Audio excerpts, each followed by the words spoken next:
Okay, good morning, everyone. This public meeting of the Sinking Fund Commission is being conducted virtually via Microsoft Teams pursuant to Section 21-1503 of the Philadelphia Code. Electronic recordings of this meeting will be made through the Teams conference technology and by an audio recording. The electronic recording will be made available to the public online at our website without charge in the next 10 days. Please note that you consent to such recording by attending, participating, or speaking at such meeting. And with that, I will turn it over to Don for the first agenda item. Christopher, thank you very much, and welcome everyone to this meeting of the Sinking Fund Commission. The first item on the agenda is the approval of the commission's transcript for the July meeting. Is there a motion to approve? I'll make a motion to approve. Second? Second the motion. Motion has been made and properly seconded. All those in favor say aye. Aye. Aye. Aye. Opposed? Motion is passed. Chris, I'm going to come back to you for opening comments. Thanks, Don. I'll turn it over to the folks from Aon. This next item is the annual actuarial presentation, and the actuaries and folks from Aon will run through all the results and obviously answer questions from any of the commissioners. Yeah, good morning. Al Johnson, great to be with you all today for the July 1, 2024 actual evaluation presentation. I'm with Aon. Also with me today is Kayla McGarry, my colleague on the PGW team at Aon. And between the two of us, we'll be presenting and going through the details of the annual evaluation with you today. Certainly, as it's always been in the past, stop us with any questions. I'd like to make it a discussion as well as we go through everything. So don't hesitate to raise your hand if you have a question. And Chris, will you be putting the report up on the screen for everybody?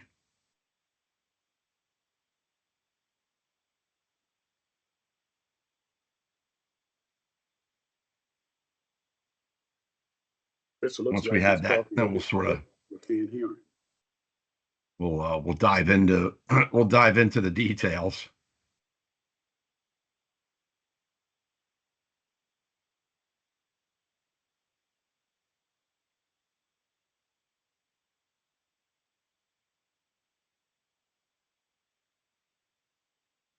Okay.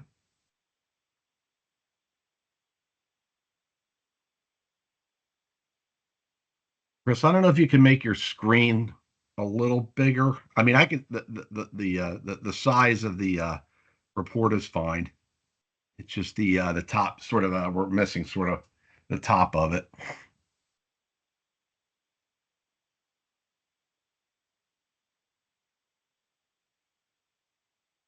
And I mean, if everybody's okay with that, we can go with that view.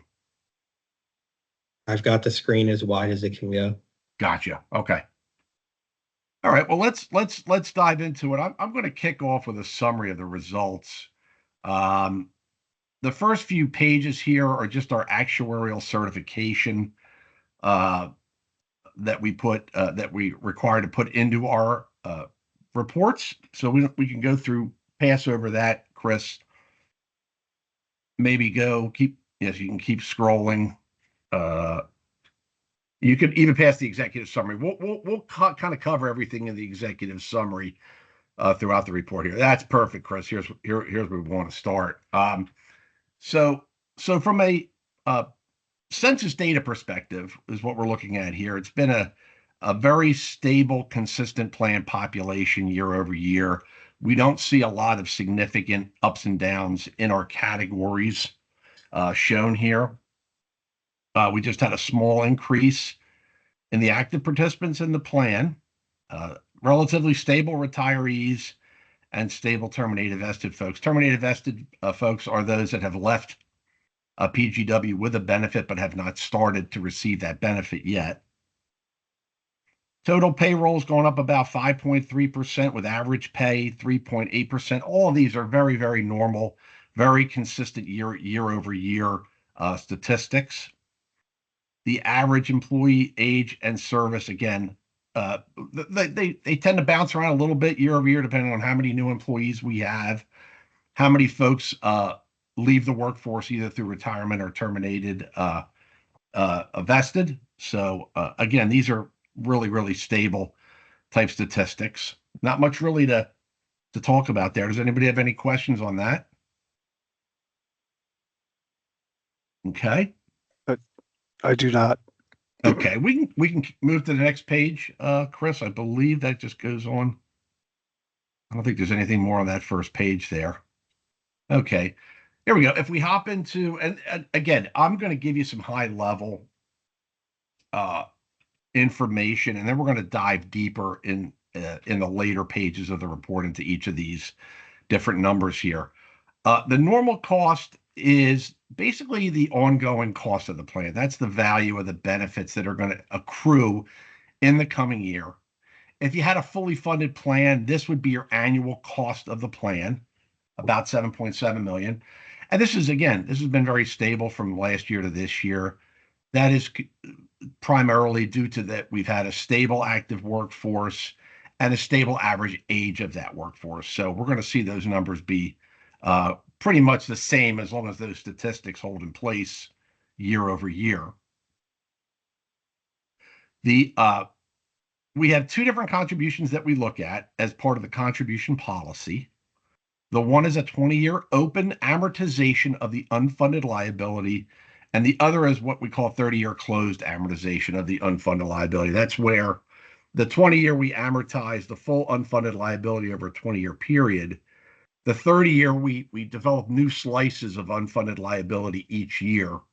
And so eventually we'll have a schedule of 30 amortization bases, one for each year. As we can see, and we're still, the 20-year contribution is still the larger of the two, and that's what the contribution policy is. And that's going from 25.9 down to 24.8. So about a 4.1% decrease, which is good. And again, this is going to go into the plan had a very good year in the plan assets as far as rate of return went.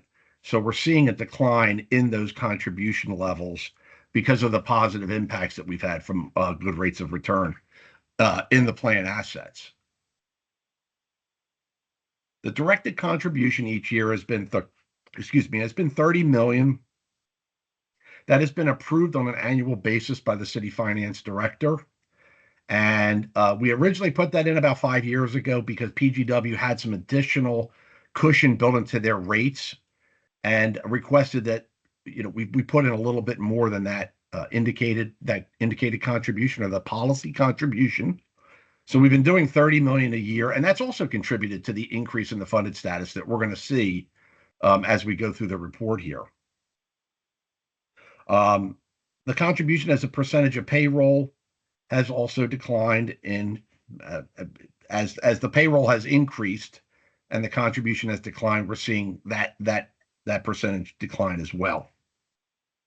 If you get down just a little bit, Chris, I just want to talk about the factors that resulted. Why do we have this decrease in the policy contribution? So each year we do a projection each year, a 10-year projection of all of the financial metrics of the pension plan, and we do that for the contributions. Last year's projections showed that we would have expected about a $25.6 million policy contribution for the 7/1/24 plan year, what we're looking at here.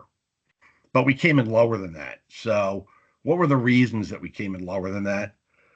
Well, primarily was the rate of return on assets. The rate of return on assets for the year ending June 30th of 2024 was roughly 14%. Our target is 7%, so we're significantly above that target. this year. We also had a double-digit return in the prior year as well. And what that has done is that asset performance helped contribute to a decline in that policy contribution of about 1.2 million. So we started out at 25.6 as our expected. We dropped 1.2 million on account of that solid asset performance. And then as happens year over year, the liabilities will change.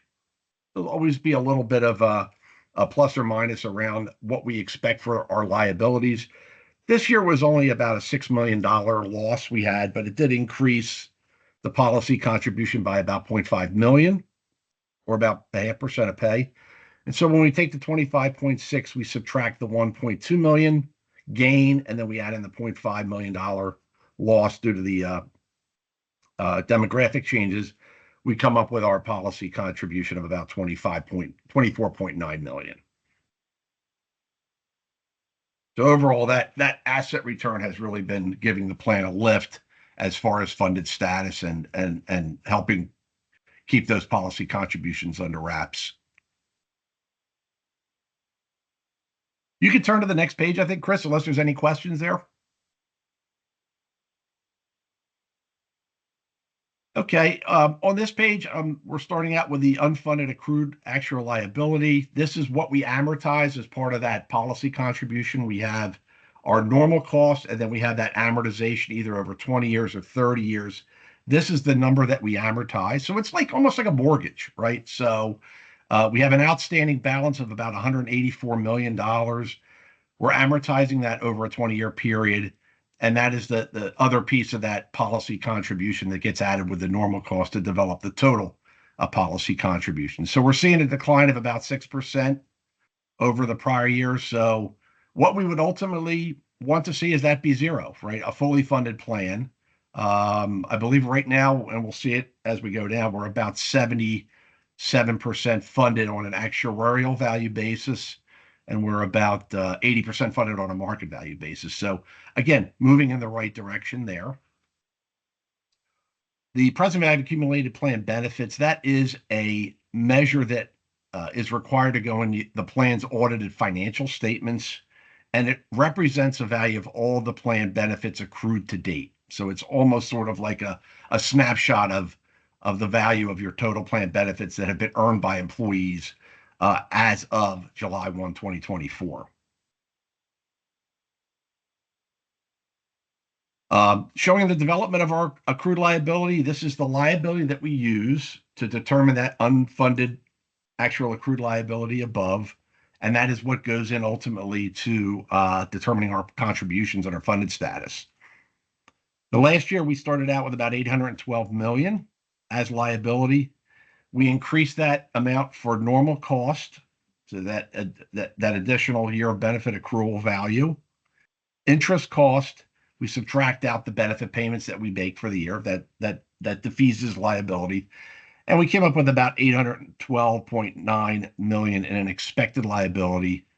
We actually had 819 for a demographic loss of about 6 million, but a $6 million loss out of 819 million is very, very small. It's just the normal fluctuations that go around our actuarial assumptions year over year.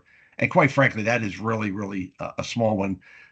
In our minds, demonstrating that our actuarial assumptions for the plan are pretty close to what you're actually experiencing. So can you explain to me what demographic gain or loss, what is that? So what that is, Don, is we make assumptions regarding when folks are going to retire, when they're going to terminate, at the pace at which they're going to die each year, okay? And when we don't exactly hit what we think, a demographic gain or loss develops. So let's say, Don, for example, we think 100 people are going to retire this year and 110 retire. Okay, so it's a little bit off there. That will create a little bit of what we call demographic loss. And what the loss is just really a deviation of the plan's experience over that 1 year versus what we think that experience is going to be as reflected in our actuarial assumptions. Yeah, okay. Does that make sense? Yeah, thank you. So what you want there is you want that number to be small. So we want our assumptions to be as close to the experience of the plan, the actual experience of the plan as we can get it. And we did an actuarial experience study back in 2020, and it was pretty much of a wholesale revamping of the assumptions at that time. We made a lot of changes. The changes look like they were good because we're getting very, very small demographic gains and losses each year. And in fact, in prior years, that's also been the case. But this year, we're going to do another study of the assumptions following the finalization of the valuation reports. We're going to take on another completely new experience study this year to see how over the last 4 or 5 years, the assumptions have measured up with the actual experience. And if we need to make some tweaks here and there or make changes, we'll recommend doing that.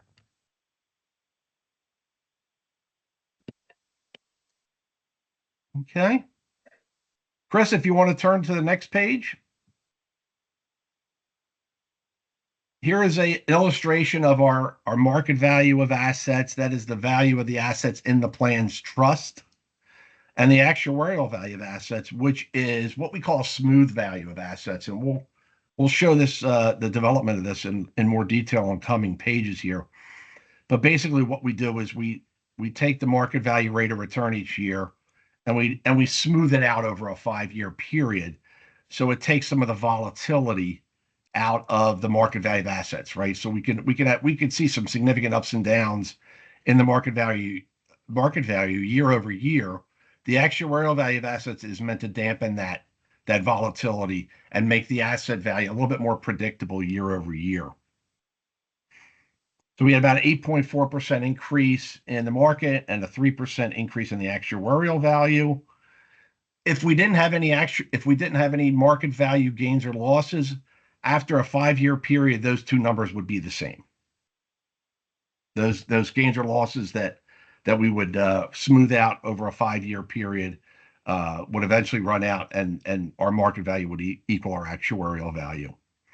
Again, we had about a 14% rate of return for the plan year ending June 30, 2024, which is well in excess of our 7%. So the plan certainly has had a couple of very good years, and that's been reflected in the rising funded percentage of the plan over the last 2-3 years.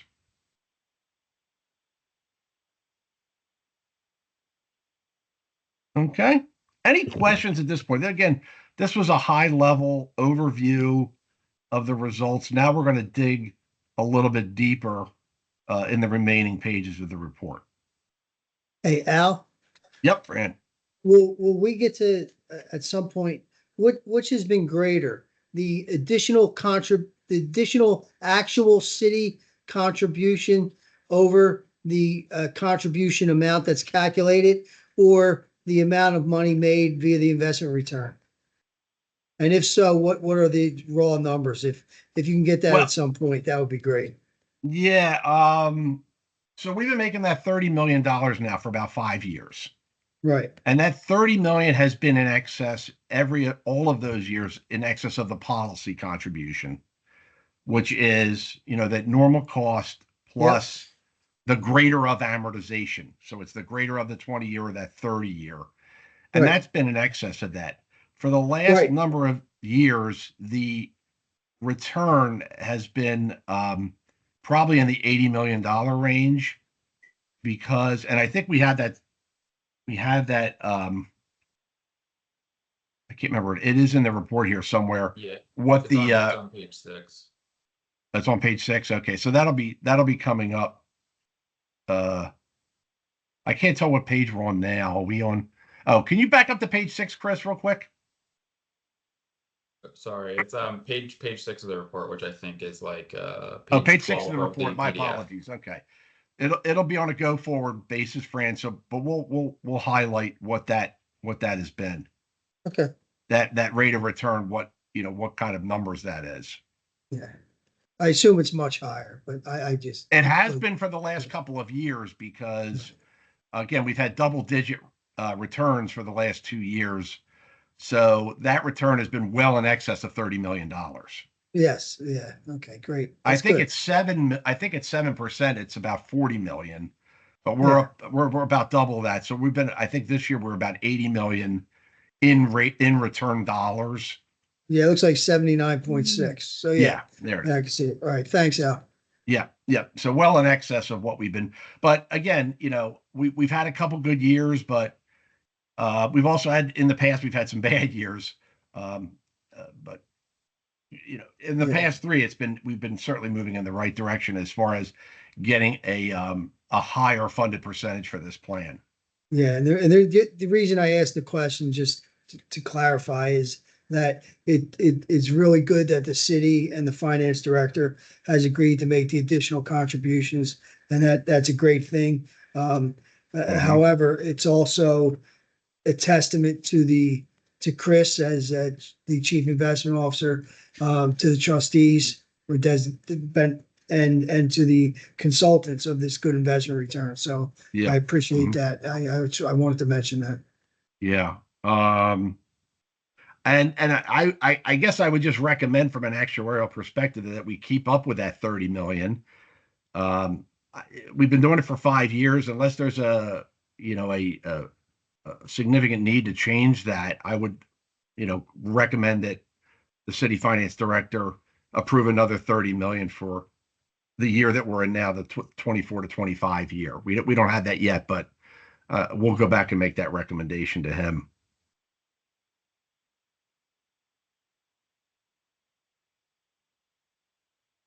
Okay, with that, I am going to turn it over to my colleague, Kayla McGarry, who's going to continue on and with the discussion.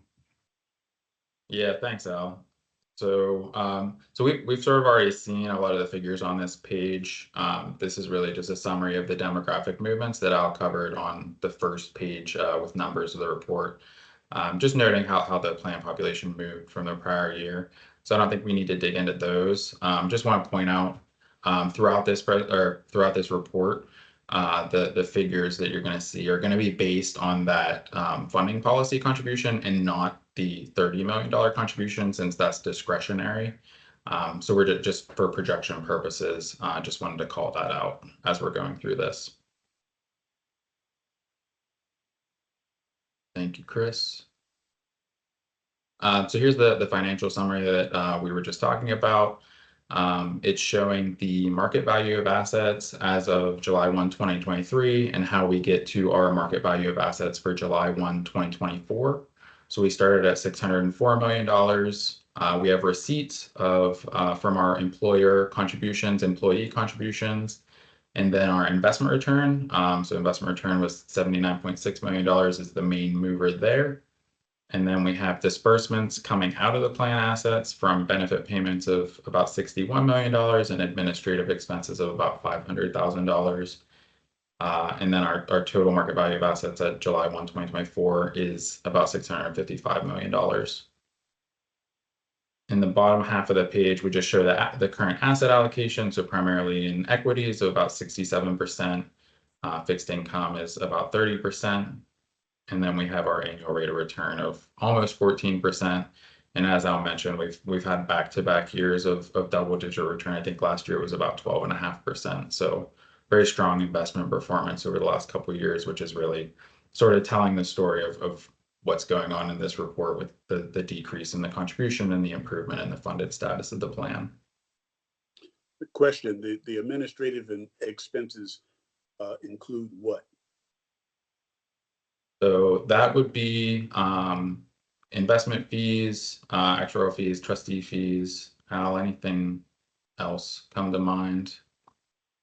No, that's generally what that's what it normally is done. Anything that's paid out to consultants, attorneys related to the plan that are outside of the city, that will be that number impounded in that number there. Okay, and that number is pretty much the same every year. Yeah, that number may include the reimbursement to PGW for administrative expenses. Okay. That could be. Yeah. We can break that down further if you like, Don. And I was just wondering whether or not it's a constant, or does it move significantly from one year to the next? I don't have, we'll get you that, Don. I'll get you that, but it should be that actually should be a relatively stable number year over year. Yeah, Yeah, I know the reimbursement to PGW was 421,000, I believe it was. So that's a good chunk of that right there. If that is in fact in there. yeah. Well, you know what? Look, just for we'll take a look at that, Don. And we'll report back just to give you a better idea of what's in that number.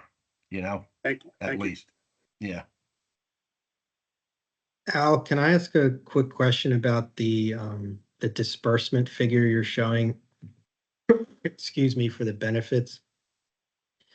The fund pays about half the benefits every month, and the other half comes directly from PGW. So we're paying, let's call it between 2.4 and 2.6 a month, which would put us in the neighborhood of a disbursement of 30 million. You're showing a disbursement of 60, which would seem to include the part that PGW is paying directly. So can you clarify that figure for me? Caleb, that's the 60.9. That comes out of the pension plan trust, isn't that correct? That's correct. So the maybe the $30 million that's going in over the course of the year is sort of less that. So it would really be, I guess, a little bit under $30 million if we consider the PGW contributions that are going into the plan. I gotcha. Okay. Yeah. I gotcha. All right. Thank you. Sure. Yeah. Okay. Unless there are other questions here, I think we can go to the next page.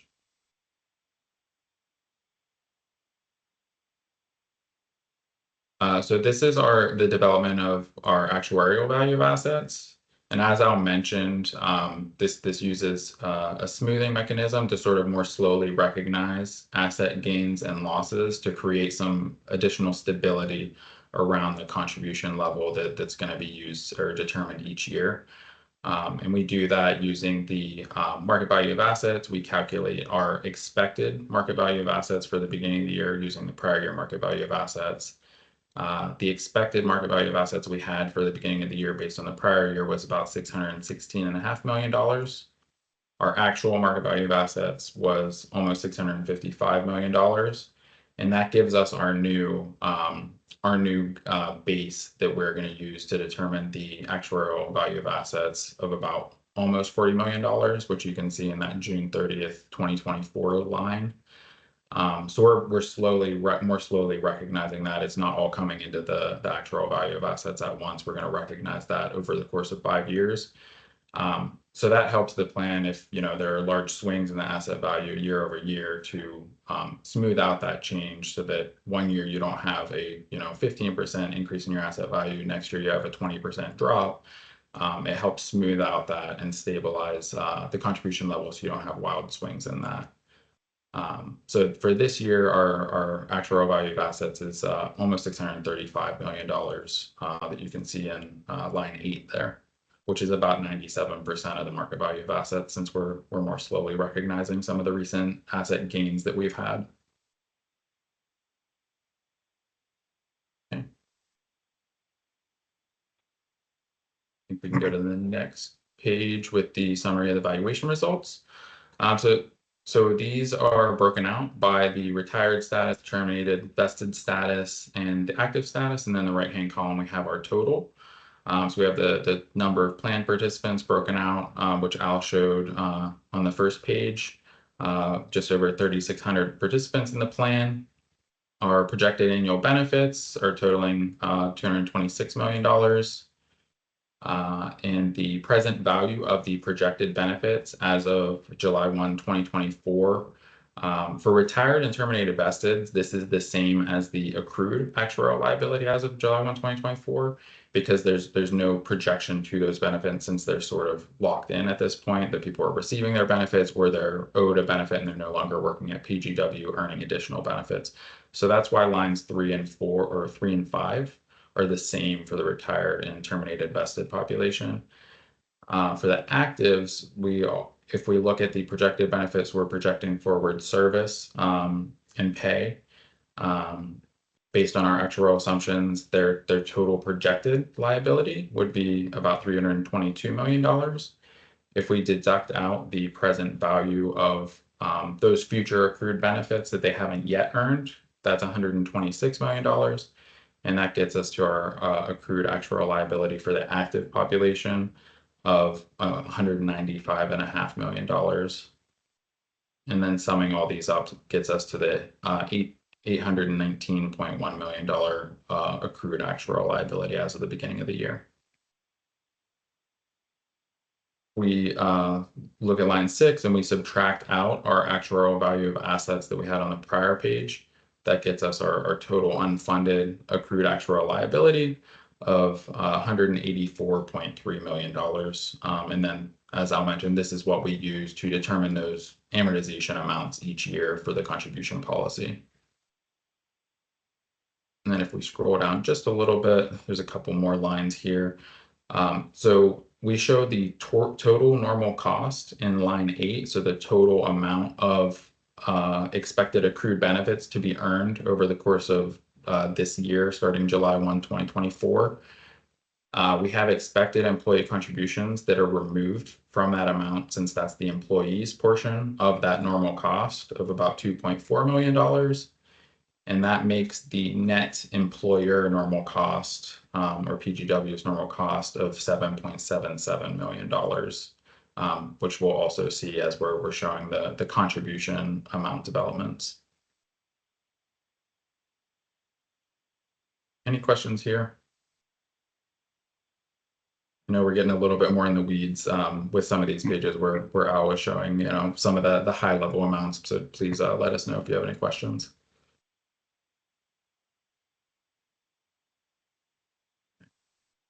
I think we can go to the next page then. So here we have our contribution levels. So at the top section here is the 20-year open amortization amount. So the first component of that is our normal cost that we had from the prior page of $7.7 million. And then we show how the amortization payment is calculated.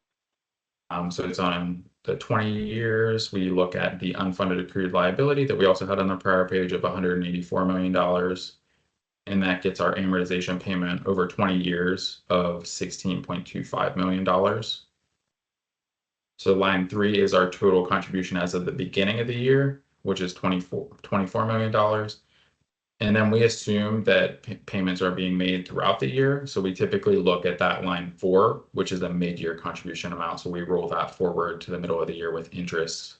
And that's the $24.9 million. And then the bottom half of the page is the 30-year closed amortization method. Again, we have the normal cost as one of the components of this contribution calculation. And then we have this payment schedule with the old 30-year amortization payments that are slowly being paid. So we have the remaining payments in that amortization period amount. So there's 21 payments left for our first base. And as Al mentioned, as time goes on, there will be more and more of these bases until we eventually hit 30 total bases. So we calculate that change in the unfunded accrued liability each year, create a new base based on the change from what we expected. We amortize that new amount and then also consider the prior amounts. And that gets us to, if you can scroll down just a little bit, Chris, please. Thank you. So that gets us our $15.9 million amortization payment under the 30-year closed. And then our total mid-year contribution, considering the normal cost as well, as $24.5 million.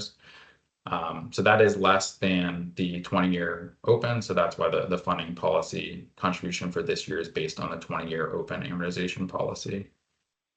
I think on the next page, there's also a chart that kind of shows them side by side. It's a little hard to decipher the difference because the values are so close this year. They've gradually been getting closer and closer as time has gone on because we have so many old bases now, and that 20 years getting close to starting to lose out, where the 30-year might start taking over as the greater of the two in the coming years.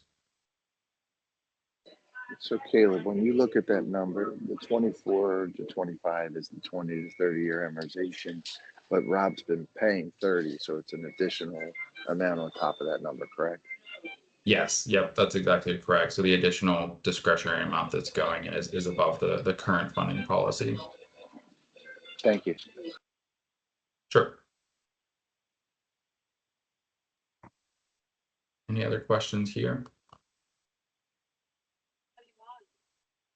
I do not. I think we can go to the next page then.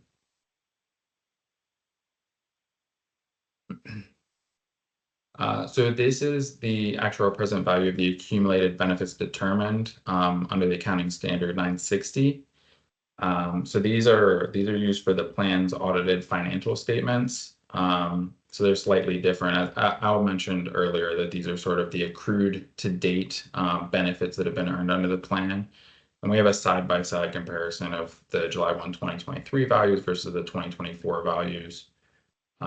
So the vested benefits increased slightly from the prior year, from $747 million up to about $751.5 million. Really just due to some of those demographic losses that Al mentioned. We also had some additional, actives coming to the plan, some retirements, some deaths sort of offsetting that. So a very minor increase in that liability. And then the non-vested benefits. So we had new entrants coming into the plan and some people leaving the plan or terminating. So those non-vested benefits declined a little bit, making our total actual present value of the accumulated benefits go from $765 million in the prior year up to about $769 million in the current year. And under this standard, we look at the market value of assets when we're determining the unfunded amount. So that's what's used in line 4, and this is really what's driving the deficiency change from the prior year.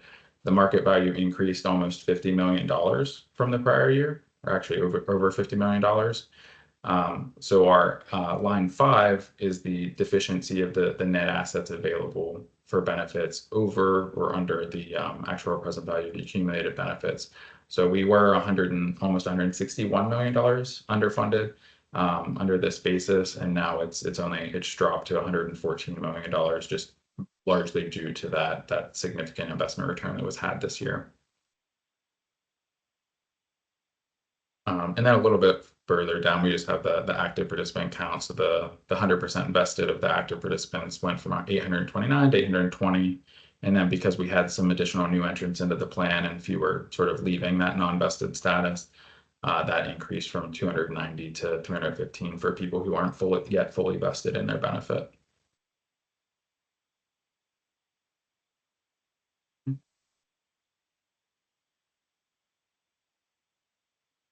I think we can go to the next page, and I think Chris had asked this. So this is our estimated 10-year benefit payout projections. So this is where we look at our total expected benefit payments over the course of the year. We subtract out the actual contributions that PGW is expected to make during the course of the year. We also subtract out the expected employee contributions that are being made during the year. And then the expected benefits to be paid directly from the plan assets are in that right-handmost column. So about $35.6 million versus the total benefits that will be paid out of the plan of almost $63 million. And we have just a 10-year payment stream for this of how we expect things to go. I do want to note here that we're showing the funding policy contribution, so we're not showing that $30 million a year, since that's discretionary and it's sort of a decision each year. We're showing the funding policy as the plan currently has it. And I also want to note for our projections, we're assuming that 50% of new entrants to PGW will elect to join the defined benefit plan and not the defined contribution plan. Recently, we have seen a slight uptick in that in people joining the defined benefit plan. I think this year it was about 75% of new entrants elected the defined benefit plan. And I think last year it was around 60 something percent. So we have seen that slightly increase. So just want to disclose that our assumption is 50% are currently joining the defined benefit plan, and that we may want to consider changing that if PGW thinks that more people are starting to elect that, and will continue to do so. Yeah, the trend has certainly been, I think it was about 55% 2 years ago, 66% last year, and now 76% this year of their new employees are joining the defined benefit plan versus going into the defined contribution plan there at PGW. So I think as part of this experience study that we're going to do, we're going to take a look at that. And I think that probably will need to be revised up a bit. It doesn't affect the valuation results because these are a snapshot in time. It doesn't look out to new entrants, but our projections do. Something like this and the other projections that you'll see coming up do take that into account. So maybe a discussion with the folks over at PGW may be good to get their insights on where why are more people going into the defined benefit plan versus the defined contribution plan. And maybe just that initially that rate was set a little bit too low by us, and that we need to make some adjustments to that to really reflect what we think is going to happen in the future. Al, is this something we would discuss during the upcoming experience study? I think so. Yeah. Okay. I mean, we're planning on having that in November. As soon as we wrap up the valuations, we're going to be diving into that. And we normally put together a comprehensive deck of material to go through with everybody, and then determine whether or not we're going to make any decisions. But I think that's going to have to be part of it, because clearly that's going to have an impact on our projections of when we're doing projections for you into the future. That's going to have an impact, and we need to get that to be where, more appropriately set rather than 50 if we don't really feel like 50 is going to be the long-term participation percentage into the DB plan versus, a higher amount that we're seeing over the last few years. Yeah, I suggest I think you have a good idea. You do the legwork with the HR, finance folks at PGW, and then come back to the board with the experience study. All right, that's what we're going to do, because they're the boots on the ground over there. They're probably going to have the best idea of why are folks been moving into the DB plan more actively than the DC plan. So we'll have that conversation with them and see if they can help us really refine that assumption on a go forward basis.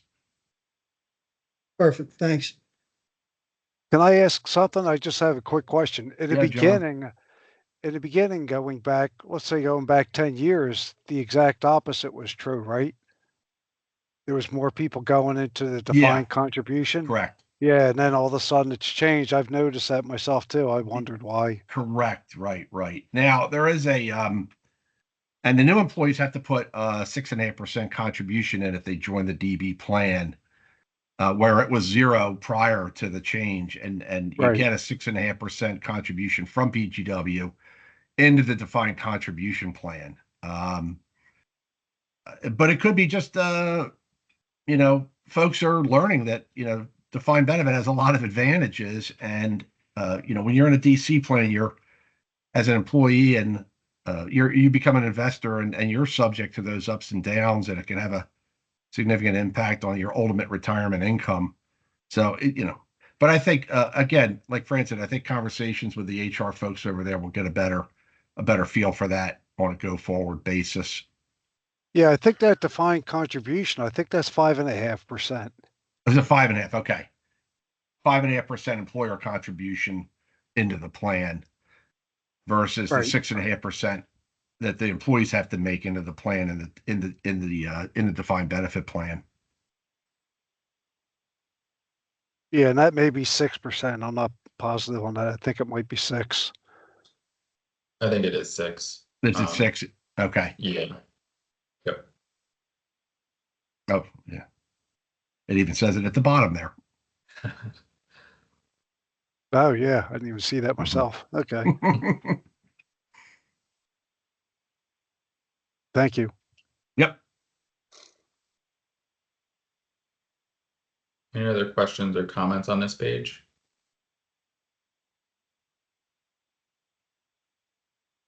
Okay.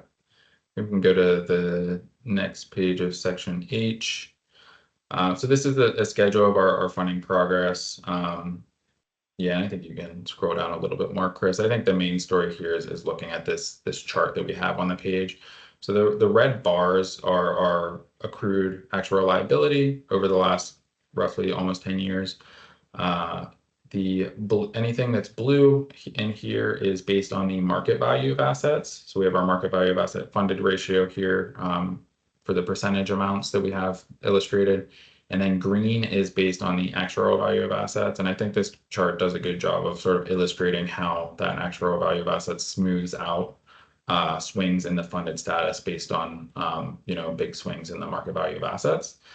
Especially if you look from 2020 to 2022, you see that the actuarial value of asset funded ratio really just went from 75.3% to 75.4%. And really wasn't like a big dip in the middle, whereas the market value of assets went from 73.3 up to 85 and then back down to 70 just because there was a large, market correction that year that sort of dropped the market value of assets. So we would have seen, bigger changes in the contribution policy for that year. But with this smoothing, it sort of has helped sort of stabilize that year over year. And in recent years, from 2022 on, we've seen, a pretty steady increase in the funded ratio under both measures. So now we're currently sitting at 77.5% on the actuarial value of asset basis, and then market value is about 80%.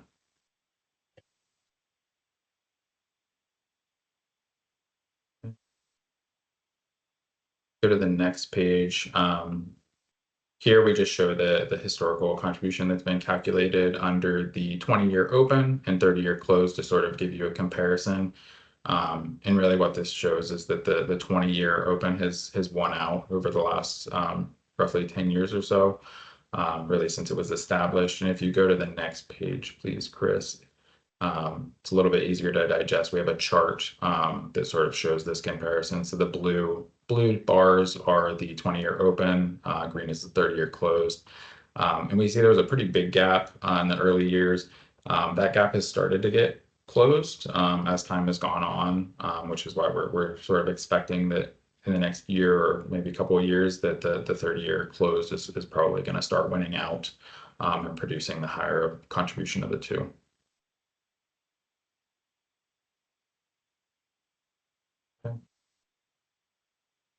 Then on the next page is our projection. So we are looking at the schedule of the prospective funded status under the funding policy. So assuming that the maximum of the 20-year open or 30-year closed contribution is made to the plan over the next 10 years. So we're starting at 77.5%. And in 10 years, we're expecting, assuming everything went to actuarial assumptions and that there was a consistent 7% return under the plan, perfect world, the actuarial value of asset funded ratio would be about 87%. So increasing almost 10% over the next 10 years. And Caleb, these projections are based on the actual calculated contribution, not the additional contribution that Bill alluded to earlier that the finance director's been making. That's correct. And I think the past couple of years, we've also provided like a supplement following this meeting that includes a chart that shows if PGW would choose to make a $30 million a year contribution annually, what the funded status would look like under that. And we can do that again this year if that's something you all would like. Yeah, I think that would be helpful to particularly Chris and I to take back to Rob as his designee and advocate for or against, depending. Sure. Of course, I would always advocate for it, but to present him with all the facts, that would be helpful. Yep. So we'll Thank get you. those updated and get them down to you.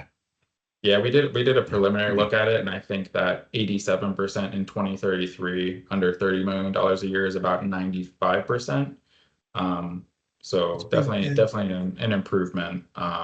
So we'll definitely provide that as backup for you guys. yeah, and that would help to see the for him at least, or, to see the effect that additional contribution is having in order to make the determination to Yeah. continue that or not. Yeah. Absolutely. Thank you. Sure. Any other questions or comments on this page? Okay. You can go to the next page. So this is section K is our low default risk obligation measure. And just for background on this, last year was the first year that we had to present this. This is a requirement under our actuarial standards of practice that we share this figure with plan sponsors. And really what it is doing is it's showing how if the plan were invested in solely low default risk securities, what the liability would be determined to be using those lower risk investments. And we do this looking at Aon, one of Aon's yield curves that is a AA bond universe curve that calculates a discount rate of 5.4%, which is obviously quite a bit lower than the current plan's discount rate of 7%. And that produces a liability of $976 million versus $819 or $819 million under the plan's current funding liability. Al, anything you would add here? Now, we looked at this last year, as Caleb said. It's an actual standard of practice that we're required to disclose to plan sponsors.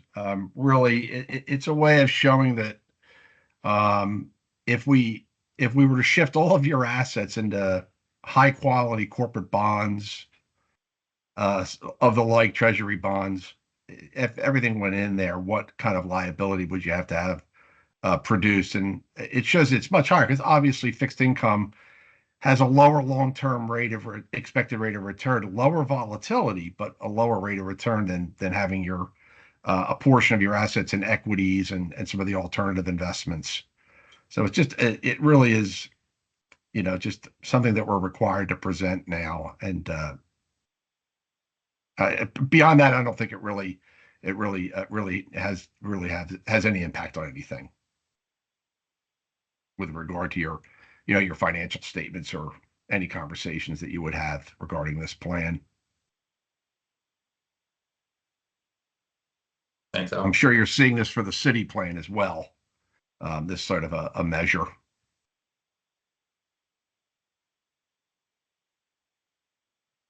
Okay. And then if we go to the next page, we just start to get into summary of some of the data elements of the plan. So I don't think we need to dig into these in any level of detail unless there are questions, but we just have the retired population, vested terminated population. Next couple pages, we have a schedule of the active participants and how their head counts are being distributed based on their age and service.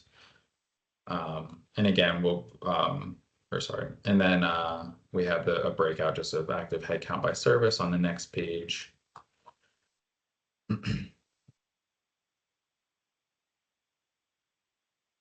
And then on the following page, we just have our data reconciliation, which really just shows how we got from the prior year headcount of the plan as of July 1, 2023 to the headcount of the plan at the current plan year of 2024.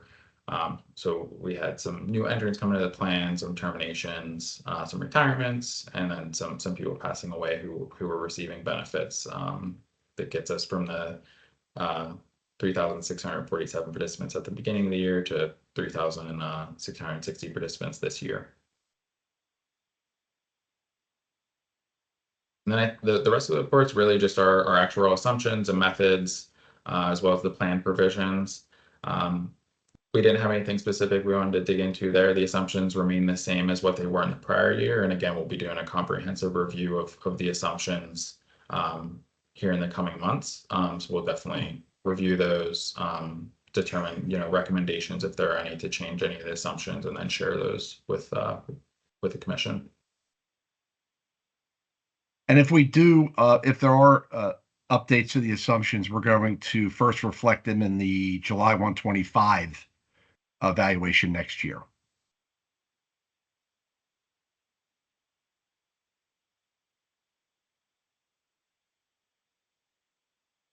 I think that's the material that we wanted to cover today. Are there any other questions or comments? Not for me. I just had one quick comment, just that PGW has been making monthly contributions based on a $30 million annual contribution, July, August, September. And it's our intent, to pay 30 million, for the current fiscal year.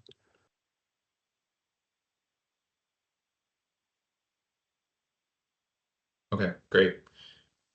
Yeah, we'll definitely provide those additional supplemental schedules as well following this this meeting, reflecting that $30 million. Who actually makes that decision? No, Don, that decision is made by the Director of Finance. I will talk to Rob and we will get back to the commission on that. Yep. Yeah, that's not a PGW decision.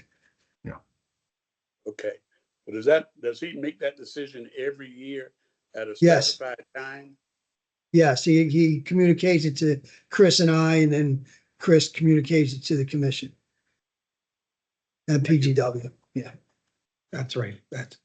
Sorry, Fran. That's right. There's usually in September or at the latest early October, Rob sends over a letter, which then we share with the commission and I believe with Aon, just Yes. confirming what his decision is for the year. So that following this, and then obviously the discussions Fran referenced, I would expect that letter to be issued in the next couple of weeks. Great.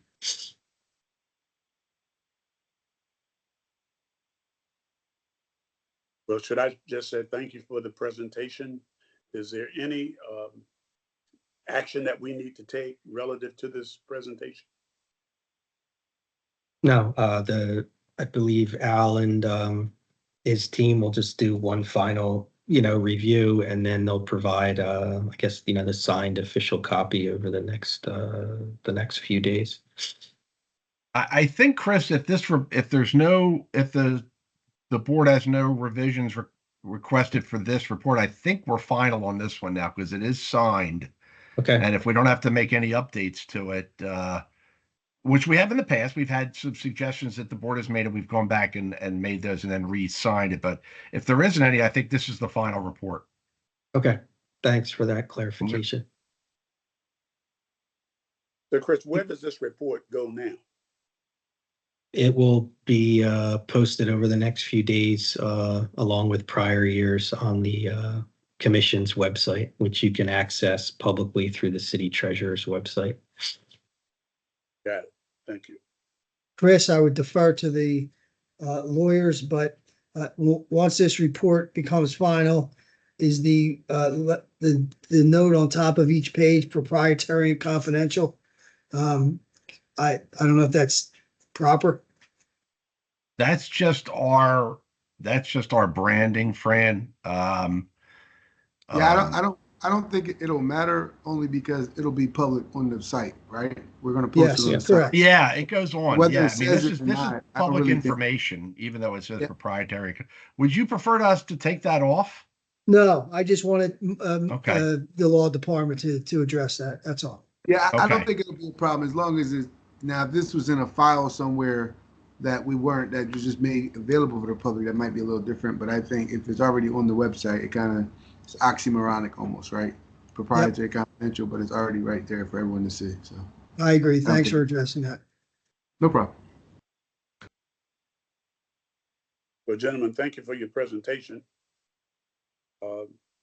I would assume that this concludes this portion of the agenda. Correct. Okay.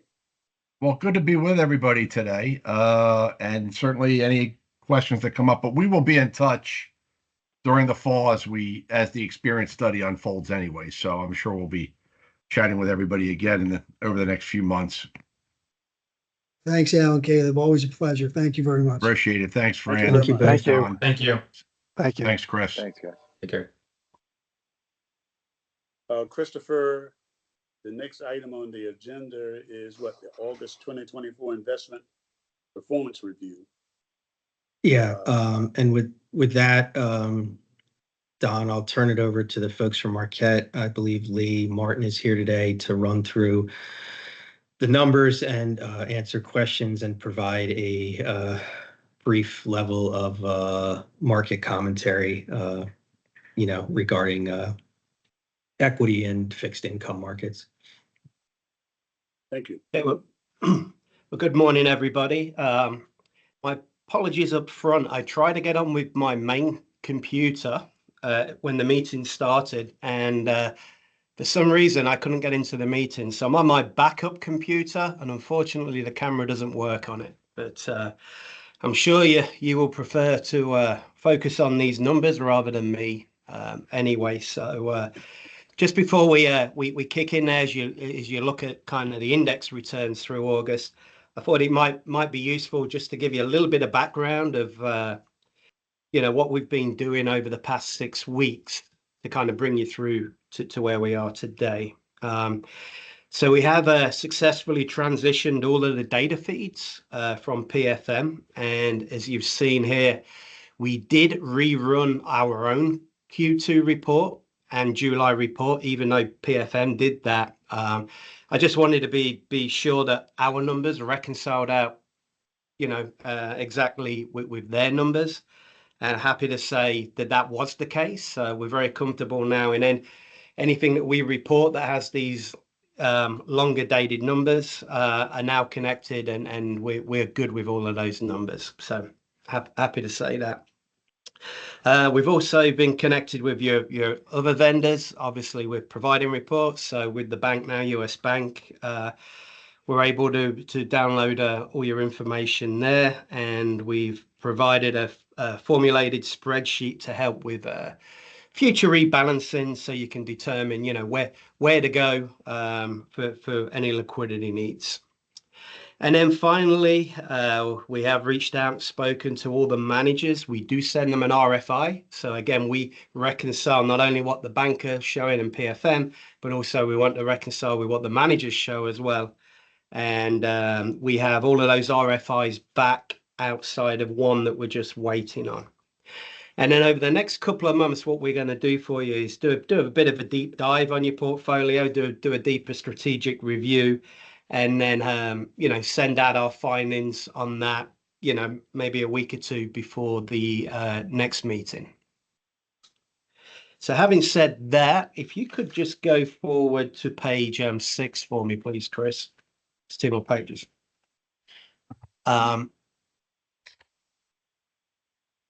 So other way, it's the little further. One more. There we go. GDP. Yeah. So we started GDP. So I'll make some. I'm also going to give you some color through where we are today, and I'll give you a little bit of color Q2 as well as you look at these numbers here. But as you saw in the quarterly report, I did put in a written market environment to make it a little easier for you to follow and understand what the data is showing. But for the intra-quarter reports, the monthly reports, I find it's more useful to just add a few slides there. So we're just going to go through maybe half a dozen of these. But as we saw in Q2, the economy did grow. Actually, second revision, GDP came in at 3%. Really on the back of 2 things. One was just continued business inventory build out on the thoughts that the Fed are going to be able to soft land this economy. But more importantly, noting that consumer spending drives about 2/3 of US GDP. The consumer has been really resilient here through Q2 and actually through the summer, as we saw those retail numbers tick up yesterday when they came in. And, after 2 years of being in a Fed tightening cycle, folks often wonder, why is the consumer still so resilient? Well, some of that is because most debt held by US households is actually fixed rate mortgages. And the national average is about 3.5%. So most households have been immune somewhat from this Fed tightening cycle. However, we are starting to see a bifurcation under the hood there now, particularly between those higher income households and lower disposable income households. With inflation being high, that's really a tax on goods. So that obviously impacts more those folks who have less disposable income. And we're starting to see now some higher credit card debt and some delinquencies on some of the lower quality loans, particularly auto loans out there. So not a surprise. It's what Fed tightening does. It squashes that economy until you see impacts like that on the consumer and on the economy as a whole. If you go to the next page, to say the Fed are really more focused though on the labor and inflation, and really looking for weakening there in both of those areas before they start moving forward with any rate cuts. And these next couple of slides, I'm just going to quickly show you, we're definitely on track there. As you can see, this year we have seen much fewer job growth, and job growth has slowed considerably. And we even saw that with the most recent ADP numbers for job openings. And through the end of Q2, unemployment jumped from the year previously from around 3.5% to 4.1%. If you could quickly take me to the next page, actually through summer, job openings are continuing to fall, as you see at that chart, and actually unemployment ticked up to 4.3%. So when it comes to labor side, the Fed are at the point where they don't really want to see this deteriorate too much longer. And so really labor's pointing to a way of we should expect a rate cut today. Now, if you could go forward just 2 pages for me, let's just quickly look at inflation. From a wage growth point of view, obviously we've seen over the past couple of years a lot of easing in wage growth, to a point now at around about just slightly over 3.5%. That is more consistent with lower inflation going forward, and again supports the Fed, maybe starting their rate cuts today. And then on the next page, just one other page on inflation. As you saw on the most recent print, CPI print, we did see annual inflation down at 2.5%. Continues to fall. If you look at actually rolling 3 months, it's actually down in the low ones. So inflation it seems to be on track to, fall back in line with the Fed's preferred target of around 2% here. Now, there is one thing that is somewhat sticky in this to get this last piece down, and that is shelter. And that is purely because, these rent contracts tend to be a little longer in term. And so as some rents are coming due today, they're still being priced higher with higher rates. So that tends to be more of a lagged impact. And that is the last sticky piece that we're seeing within inflation. So final page here for you, just before we look at indices. What do we expect today? And everything I'm telling you now could go out of the window in a couple of hours after the Fed talk. But as I said, based on what I just told you on labor and inflation, we do expect to cut today. Right now, it's probably the first Fed meeting in about 8 years where we go into it really not knowing what the decision is going to be.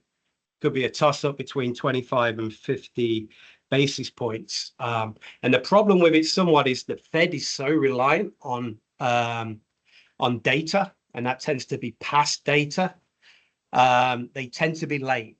They were late really starting tightening, and it won't be a surprise if they're a little late here in starting the easing part. And unfortunately, because they're so dependent on that lagged looking back data, I think the Fed become more of an amplifier of volatility in the markets rather than a stabilizer. So if they were going to do 50 bits a day, we saw where the trend was going in July, maybe at 25 basis points, then let it soak. 25 basis points today would be in the same place, but I don't think volatility in the markets will be as high as we expect.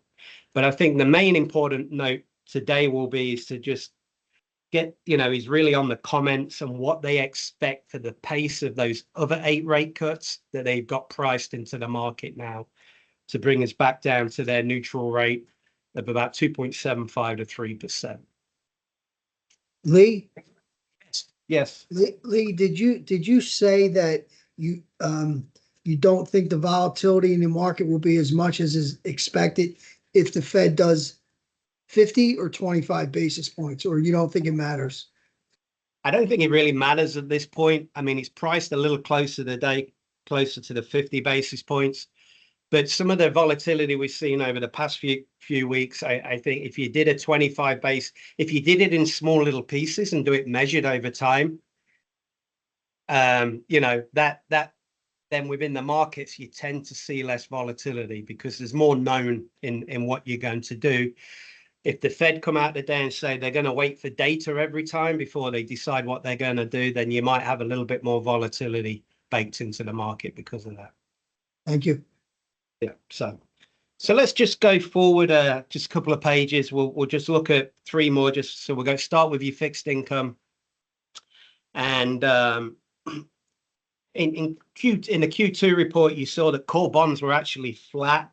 Rates did back up a little in Q2, but the higher yield we're seeing now in core bonds did offset that some. But then obviously your high yield and bank loan sub-investment grade obviously did much better in Q2 and has done recently in this Fed tightening cycle, just because of the shorter duration and the floating rate nature of loans. However, we have seen somewhat of a pivot since in the third quarter here, and particularly we've seen yields drop quite considerably on the 2-year, and actually the first time in 2 years the 2 to 10 year is just slightly positive now, so that bodes better and could be a tailwind for core bonds and duration going forward. And that is what you've seen if you just focus on the year to date and quarter to date column here. Year to date, you can see that shorter duration intermediate gov credit 3.6 did outperform the slightly longer duration core bond of the ag at 3.1. Now, since the yields have dropped here over the past couple of months, that quarter to date, you can see that has reversed, and you should expect as rates come down that will continue. And then likewise, if we look at the sub-investment grade here, the high yield and the leverage loan area, again, over recent years and the Fed tightening, you can see much higher returns out of loans and high yield right the way through the end of June. But again, you can see now quarter to date, particularly the loan market there, as yields have come down, and that is now lagging broad. Is now lagging the broad, core bond market. So I thought that'd be interesting to show you. I'm not going to go show you some of the fixed income slides, but they kind of support my comments. But if you go forward 6 pages, we'll take a quick look at equities for you. There we go. Great. So again, we've seen, just like in fixed income, we've seen a big pivot between Q2 and Q3. The first half of this year was really a replication of what we saw last year, with really the big mega tech leading the way. And actually the S&P, within the S&P, the 1-year return as of the end of June, 60% of that return was due to just 5 stocks. So very, very narrow market, which is, why you've seen, if you look at that 1 year and year to date number, you can see that Russell 1000 large stocks year to date 18.6, quite a bit ahead of this small cap Russell 2000 there, 10.4. However, now yields are coming down. We're getting a little bit more of a tailwind for interest rate sensitive areas, and think of them financials, kind of utilities, REITs, infrastructure, which are doing much better now, and small caps as well, as the market's starting to broaden out. So when you come to look at your August performance, you can see some better performance in your smaller companies. And then you can see that in the quarter to date, the Russell 2000 up 8.5 relative to the 1000 up 3.9. So again, sort of a kind of a pivot point as we've come on here, that's what we're seeing on both fixed income and equity markets. And just to finish up, let's look at overseas markets. If you go forward 5 pages, please.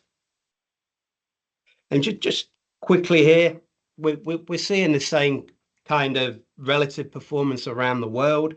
Obviously, you know, US wasn't alone with its tightening over the past few years. So again, very much benefited the larger company stocks.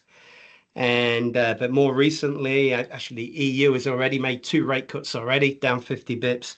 So again, you're starting to see some of the value areas of the market do much better now overseas too, as well as the small cap, as you can see down towards the bottom of that page.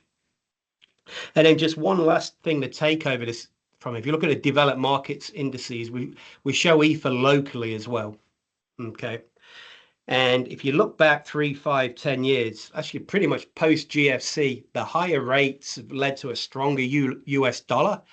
And so in local terms, you can see that performance has been stronger. But when you bring it back over, when the dollar's stronger, your actual return in dollar is actually lower.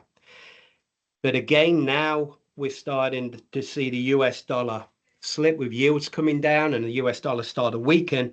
Look, quarter to date now, we can see actually now these international investments have been very much accretive to your portfolio again. You can see 6.3 relative to 1.2. So I thought that was interesting to look at. I guess that as I wrap up here for questions, at least on the markets, pretty much across the board, we're in sort of a kind of a pivot position from what we've seen over the past few years through tightening to what we expect going forward in this easing cycle. So before we get into some of your performance, any questions? If not, Chris, if you could take me to the total fund page, the performance.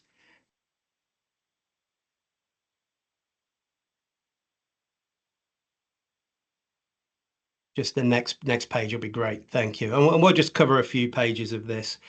Now, you will see in the second quarter report, I did include a lot of composite information as well and individual manager pages, just to get a sense, you know, of the style and preferences of the managers. For many that we know already, obviously, within this report today, I'm just going to focus more on a high level. And when we do our strategic review, we'll do a little deeper dive on the managers at the next meeting. But no surprise, if we look at total fund there over the past year, you're pretty much tight on your bench. And as you know, no surprise, most of your assets, particularly on the equity side, which is your largest allocation, are indexed. So where the markets goes, you know, where your fund performance is going to go. So you can see that 1 year number, you know, right on expectation there. Mm-hmm. And I would say just two other things to focus on here. One, your 3 year number, you can see quite a bit ahead there. And that's really due to 2 things. One more so in 2022, you're one active manager on the US equity side, Copeland, which is that more defensive type, dividend paying, more in staples, you know, higher dividend paying defensive type stocks, held up much better in that market. Alongside, it's just been a great environment the last few years with all these Fed rate moves. It's been a great environment for active fixed income managers. So that's why you see some of that alpha there over 3 years. And then I would just say one thing to note here, you know, quarter to date, just this over 4% already in the first 2 months of your next fiscal year. You know, it's great start to the next fiscal year. We don't know where we go from here. But it was great to see how well funded your fund was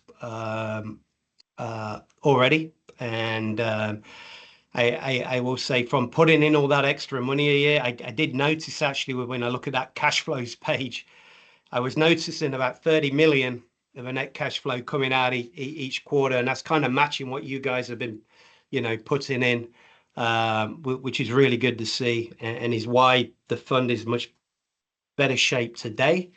And I'm very happy to see that your market value is currently higher than your actuarial value as well. So that'll give you a bit of cushion if we do have a bit of softness in the markets going forward.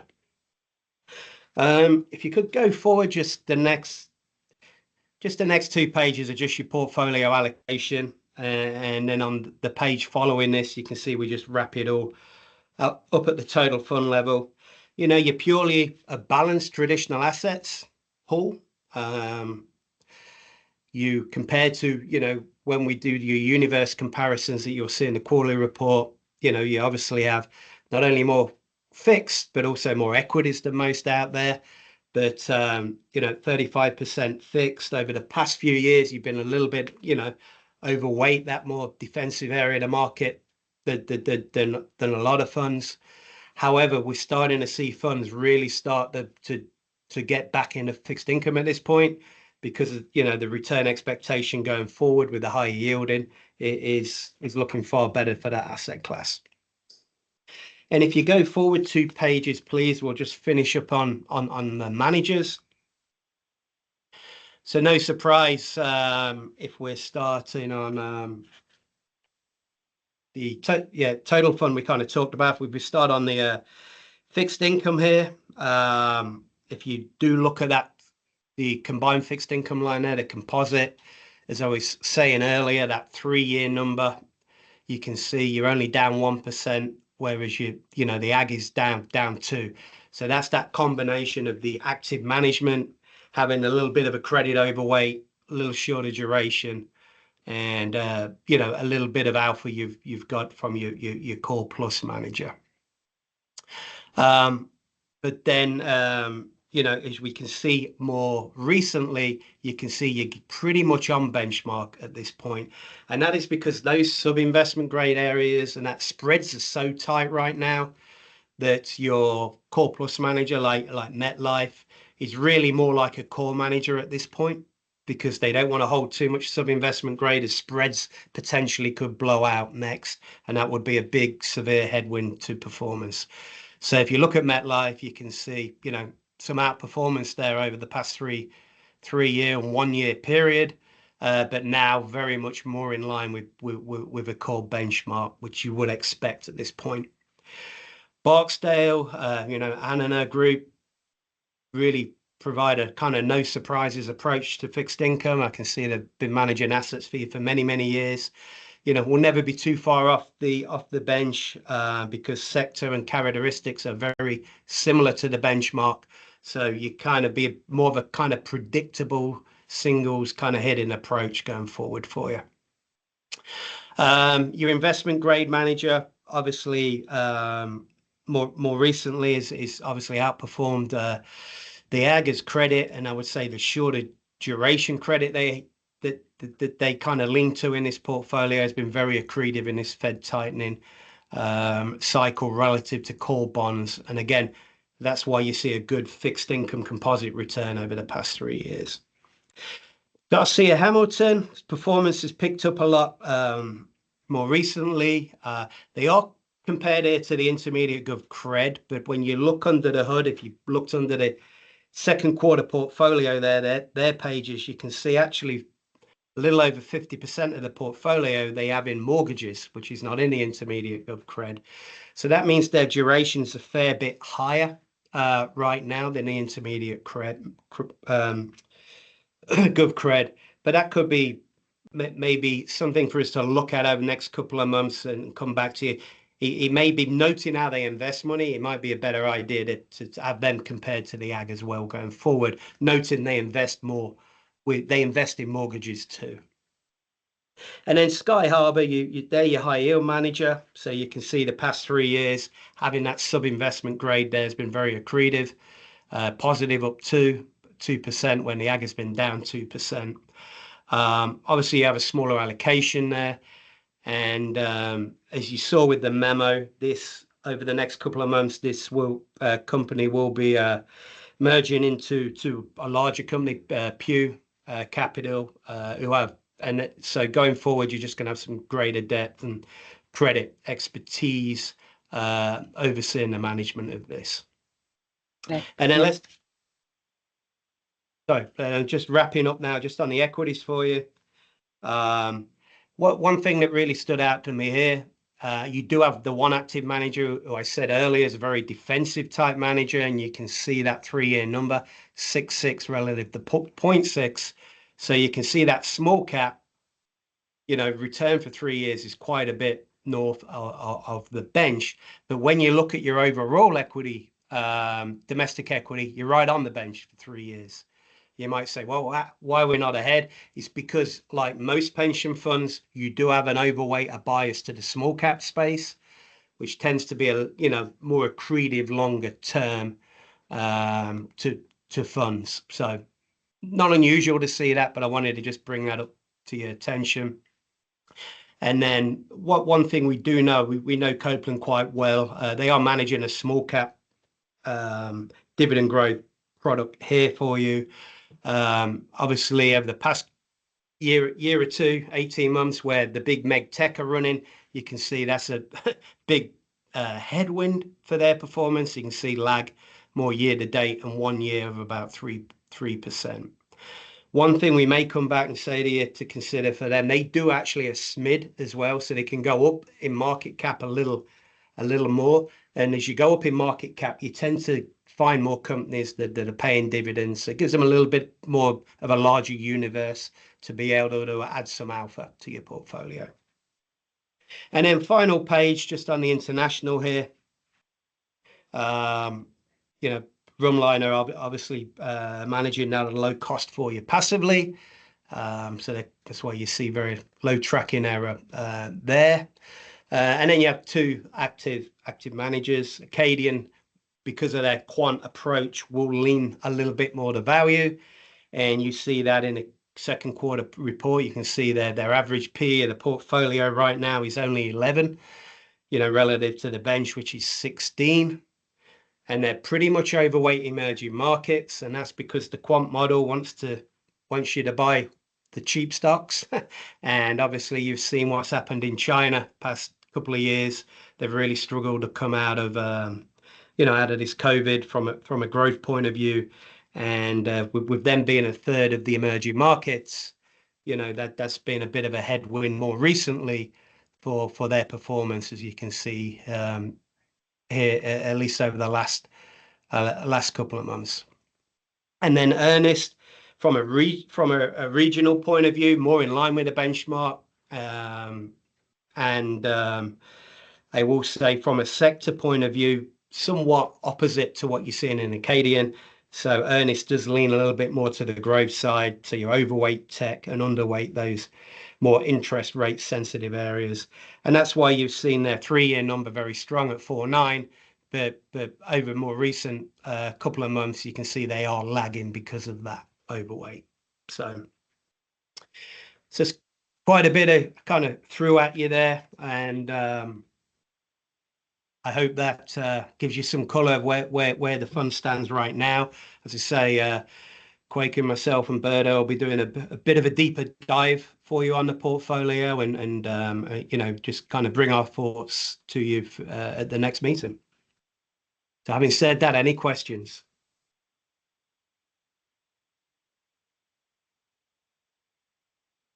Well done. Obviously put people to sleep, or I answered, hopefully pre-answered them for you. So thank you. Thank you. Thank you very much. Okay, that takes us to, do we have any new business that we need to cover? So Don, I just wanted, excuse me, I just want to confirm the next meeting is November 20th at 9:30 a.m. And further to Lee's point, there will be discussion and review, annual asset allocation discussion, and a more granular look into the portfolio. But that was all I had under new business. Thank you, Christopher. Anyone else want to put something on the table before we shut it down? Thank you all for joining us. Is there a motion to adjourn? I'll make a motion to adjourn. Second? Second the motion. So moved. Have a great day. Thank you. You too. Thank Thanks, you. everybody. Thanks, everybody. Thanks, guys. Thanks, guys.